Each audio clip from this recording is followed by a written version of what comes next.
लगता है उनसे संपर्क नहीं हो पा रहा है।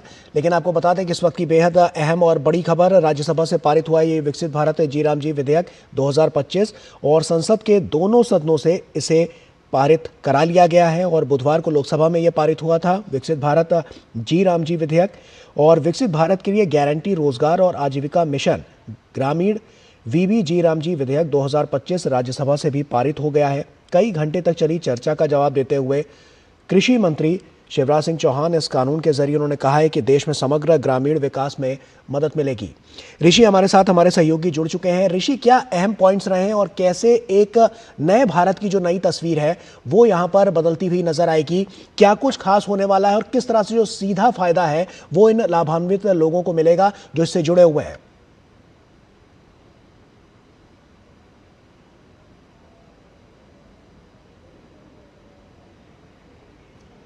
देखिए, इस कानून के माध्यम से जिस तरीके से हमने देखा, एक तो जो दिनों की संख्या है और हमने देखा है कि दिनों की संख्या बढ़ाए जाने की मांग लगातार चली आ रही थी। 100 दिनों के बाद अब इसको 125 दिनों के लिए कर दिया गया है।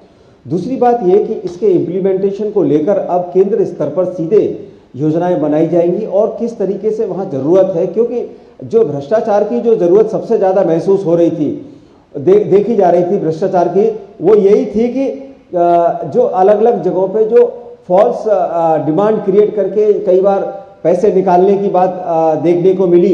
तो इस तरीके से जो सेंट्रल के लेवल पर, केंद्रीय स्तर से जब हम इसको मॉनिटरिंग की जाएगी और इस मॉनिटरिंग में जहां जहां जैसे जैसे जरूरत है उसके हिसाब से योजनाओं को लागू किया जाएगा। तो उन योजनाओं को लागू करते समय खासतौर से 125 दिन का एक तो रोजगार सुनिश्चित होगा।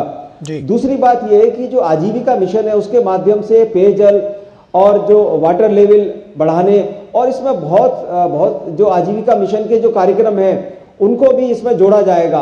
और इसमें जोड़े जाने से जो सीधी सीधी जो बात है उसमें यह फायदा होगा कि जो समग्र विकास की जरूरत है उसको लागू करने में, क्योंकि नरेगा सिर्फ और सिर्फ रोजगार की योजनाओं तक ही सीमित थी और हमने शुरुआत में तो यहाँ तक देखा था कि कच्चे काम को ही वहाँ पर किया जाता था और उसका एक फ्रूटफुल रिजल्ट शुरुआत में देखने को नहीं मिला। और इसी वजह से देखा गया कि एक भ्रष्टाचार की एक बहुत बड़ी योजना बनती चली गई। हमने खुद कई बार कुछ स्टोरीज को करते समय देखा था कि ग्राम प्रधान किस तरीके से जो जॉब कार्ड है या फिर जो उनके पास जो आधार कार्ड होते थे अपने पास रख लेते थे और उन्हीं से अपने स्तर पर उनका पेमेंट किया जा चुका है। इस तरीके की तमाम भ्रष्टाचार की खबरें हमने देश भर में देखी है कि किस तरीके से मनरेगा में भ्रष्टाचार को पूरे देश ने देखा है। तो अब इस योजना के जरिए एक नई ताकत के साथ, नए विजन के साथ और नई संकल्पना परिकल्पना के साथ इस योजना को लागू किया जाएगा। और लागू करते समय जो आजीविका मिशन और रोजगार दोनों को मिलाकर एक समग्र रूप से ग्रामीण स्तर में जो संभावनाएं हैं विकास की उसको विस्तारित किया जाएगा।